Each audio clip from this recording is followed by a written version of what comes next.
Hello mga meses! Kanina nga mga meses ko, pahiga-higa nga lang ako nga dyan. Pero syempre, nung nagising nga yung mga chikiting gubats ko, ay syempre sila nga muna nga inasikaso ko. Aba syempre, lahat ng gagawin ko sa bahay, sila palagi ang una. Nung nag-almusal na nga kami nga dyan nga mga meses, ay syempre ito naman at inipitan ko naman si Ate Zoe nga ng buhok. Binilan ko nga si Ate Zoe nga ng ganitong parang writing. Ay syempre mga meses, parang nga hindi niya nga makalimutan nga isulat nga dyan nga yung pangalan niya. At syempre, magkikinder na, kailangan ay marunong na nga siya nga magsulat nga ng pangalan niya talaga. Ay minsan nga mga meses ko, nakakalimutan niya pa nga din nga isulat yung pangalan niya, yung buong pangalan niya. Pagkatapos ko nga ipitan nga dyan nga si Ate Zoe, syempre alam niyo na mga meses ko kung anong gagawin nga ng mga nanay is magliligpit na. Pinapagpag ko nga din nga muna nga yung mga unan tsaka kumot bago ko nga ito nga isalansan. Kayo din ba mga meses? Syempre para maiwan na nga yung dumi tsaka syempre yung mga alikabok or kung ano man nga yung hindi nga natin nga nakikita is matanggal nga dito nga sa aming mga kutsyon tsaka dito nga sa pangaunan. Nung nasalansan ko na nga yung mga unan mga meses ay syempre dito naman nga ako sa gawin ang kabila nga naglinis. Alam nyo naman, pagka nga meron nga mga ganito nga maliliit nga ng batoting, abay syempre, alam nyo na kahit nasaan nga yung mga kalat-kalat. Ito nga si Baby Ezekiel, dinuturuan ko ngayon nga magligpit nga ng kanyang mga pinaglaruan. Aba syempre mga meses ko, para nga kahit nga lalaki, ba marunong din yun magligpit. Para nga syempre mga meses ko, habang bata pa nga sila, is matuto na nga sila. Mas maganda yung maaga mo nga maturuan kaysa ngayon late na. Kahit talaga may trabaho ako mga meses ko, hindi talaga hadlang talaga yung pag-aasikaso ko sa mga chikiting gubats ko. Abay syempre, yun ang pinaka number one importante nga sa lahat. Tapos syempre hindi mo asikasuhin. Pagka nga alam nga ni mama lang na nandito lang ako sa bahay, ay syempre kampante na rin naman na nga siya naiwan nga yung mga chikiting gubats ko. Meses parang napapasin ko sa'yo na hindi na nga bagay nga yung crop top ka pa tapos maiksi yung short mo. Naku, para kang lumpia na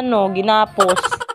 Kung ano-ano naman napapasin nyo. Ba, ewan ko rin mga meses ko ayos naman din na pagkain ko. Hindi naman sumusobra, hindi naman kumukulang. Pero ewan ko, ba't ako nataba? Eto na nga mga meses ko, balik na nga tayo nga dito nga sa aking ginagawa. Inisa-isa ko na nga tanggalin nga dyan nga yung aking DIY na Christmas tree. Pero kung titinan nyo nga mga meses ko, hindi nga siya nga masyado nga talaga nga natanggal nga lahat kasi may mga natira pa. Pero hinayaan ko na nga muna nga yun dyan sa susunod na nga lang natin pagka nga may free time nga ako. O diba mga meses ko, napakarami ko nga din yung gawain nga dito nga sa loob ng bahay. Pero hindi ko nga magawa-gawa. Sobrang busy nga kasi nga talaga nga ng schedule ko talaga mga meses ko. Ewan ko ba. Minsan hindi na rin talaga ako nga makapag-edit pa nga ng vlogs ko. Tsaka pala mga meses, tinanggal ko nga din nga dun nga yung Christmas light. Tapos naisipan ko nga na hindi nga itago nga yung Christmas light at ilagay nga dito malapit nga sa may bubong. Parang pinaka-decoration ba, ganun. Tsaka syempre, minsan para ito na nga lang nga din nga yung ilaw nga namin nga sa gabi. Ay hindi pala sila lang pala kasi panggabi nga ako. Panggabi ka na naman meses. Ay ganun talaga. Syempre nasa schedule. Ewan ko ba pagka pang umaga ako mga meses ko, sobrang bilis nga lang nga talaga ng araw. At tapos nga, hindi ko naman namamalayan na naku, pang gabi na naman ako. Kung makikita nyo nga sa mga mini vlogs ko nga mga meses ko, puro mga parang laruan, ng mga pansulatan, or di kaya mga coloring book. Yung palagi nga kapit nga ni Ate Zoe, tsaka nga ni Baby Ezekiel. Kung hindi naman mga ganyan, mga meses ko, yung mga wooden toys, mga placards na alphabet, bihira nyo sila makikitaan nga ng mga laruan na hindi naman talaga karapat-dapat nga na paglaruan. More on educational toys ako mga meses. Gusto ko nga, syempre yung matutuwa nga sila at the same time mga meses ko ay may matututunan din sila. O diba? Ang galing ko. 2-in-1. Natututo na nga din nga si Ate Zoe nga mag-color nga ng iba't ibang hayop. Di katulad nitong mga nakaraan, mga meses ko, ay syempre kung ano na nga lang nga din nga maikulay niya. Kaya mas maganda pa rin talaga na bilan nga natin nga din nga sila ng laruan. Pero syempre, yung more on educational toys. Oy, nakakuha na naman ng idea sa akin. Kaya nga kung makakasama nyo nga din nga ito nga si Ate Zoe, pagka nga dating nga sa palengke, papabili man to ng bubbles, pero syempre more on educational siya, yung mga books. At tignan nyo naman mga meses ko,